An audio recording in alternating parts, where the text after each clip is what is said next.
Hi, I'm Judith Allen. I'm the principal of Brighton Primary School and Centre for Hearing Impaired. We're a school of 619 in the beach suburbs of Adelaide. We have a program in our school which is quite unique, which is the Centre for Hearing Impaired, in which there are 16 students. Our language other than English in our school is Auslan, and that supports that integration of those students. Because our focus has been on continual improvement and our students as learners, we engaged with the Australian curriculum as the next curriculum topic to support our pedagogy. I saw the need to actually spend some of my budget employing a curriculum expert for 3 days a week who has worked with my professional learning teams, with individual teachers in some cases, in actually enabling them to program and plan and have a deep understanding of the Australian curriculum.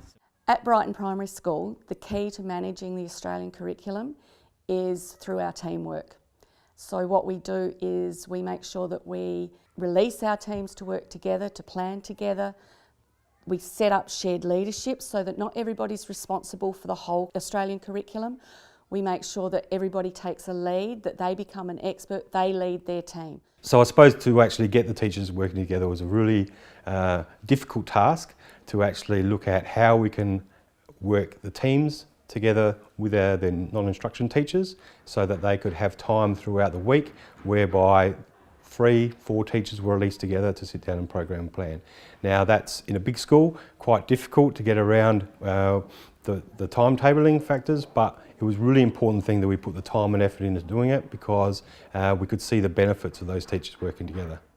Like all teachers, naturally when the Australian curriculum was introduced, the teachers were working in isolation. They went to the content descriptors because that was what was important to them. What was the content that we were supposed to teach?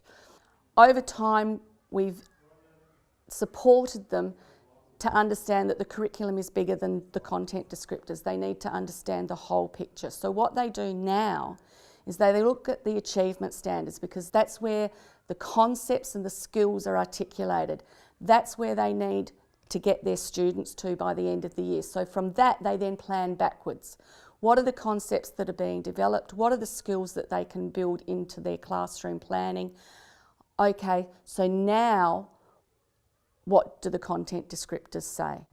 Another starting point for us at Brighton Primary School was making sure that our people interacted with the website. You had to see the year levels. If you had multi-level classes, you had to see the year levels across the curriculum, side by side. If you wanted to look at sustainability, for example, you had to see where that sat, so you had to know what the icons were. You have to be able to manipulate the curriculum online. So as a beginning teacher, initially with the Australian curriculum, I used the content descriptors as tick boxes. So now from my further learning, I understand that we start with our planning with looking at the achievement standards to see where the students should be at the end. Then we look at the scope and sequence to see where they've come from, where they should be in that year level and where they will be. Looking at where they need to be later, it kind of, for those kids, challenges them to go even further. But it also means that not all children are going to be at that same spot as when they start day one, they're not going to be where I think they're going to be. So there's kids that need different entry points into the curriculum. But it gives you that option because you've got so many areas to start from. I really appreciate the Australian curriculum as it gives myself as well as all of the other teachers a direction of where we need to head together. But it also it's flexible so that I have a different spin as what my teaching partner does, and we can work together to all kind of end up at the same place. In our school, our specialist team is highly valued.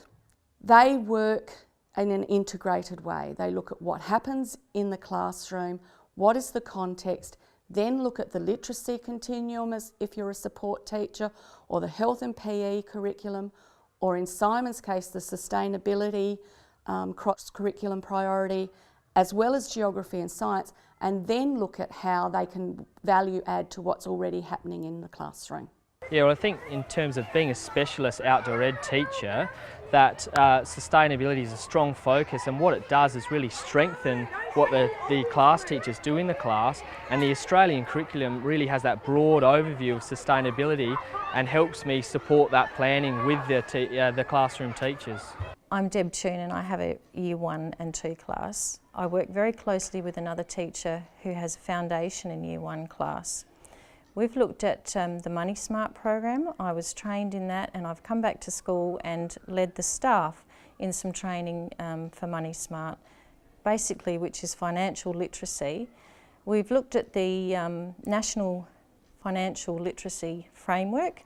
We've looked together with the Australian curriculum, and we've implemented learning experiences for our children using both of those documents so that they become more familiar with financial literacy, particularly in their everyday lives.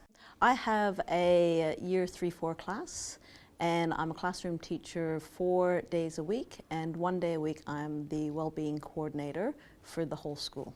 I think one of the priorities within the school is the relationships, and that's helping teachers to connect and make the links to the general capabilities, particularly the social awareness and the social management.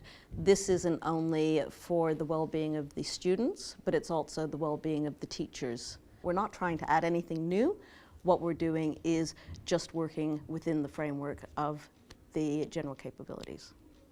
At Brighton, we have a very strong pedagogical focus in playful learning, and the work that I do with our educators is to support them to recognise the links between the early years learning framework and the Australian curriculum, and the learning opportunities and experiences that are available to children through play in the Australian curriculum. We used to spend a lot of our learning time as educators on unpacking the Australian curriculum English so that we understood how it worked. It's quite complex. We're now at a place where people are using it for planning and programming, and they're often running on their own. They use that in their professional learning teams and engaging with that at a very deep level.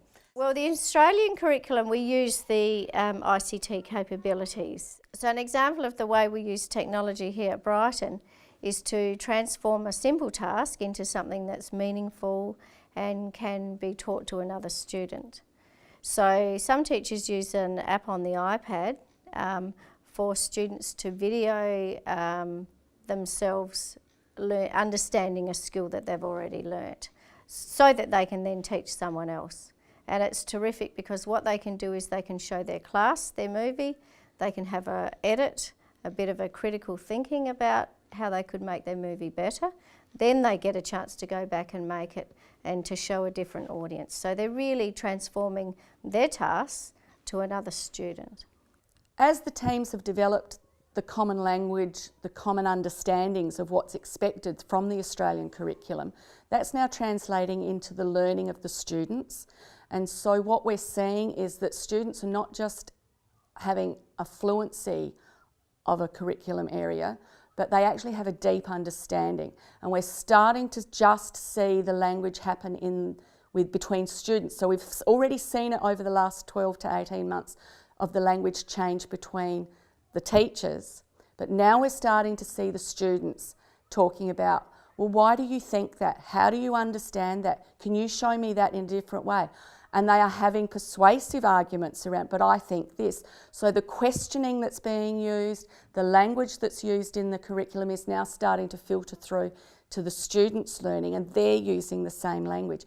And that then tells me that their understanding of the learning is much deeper than what it has been in the past.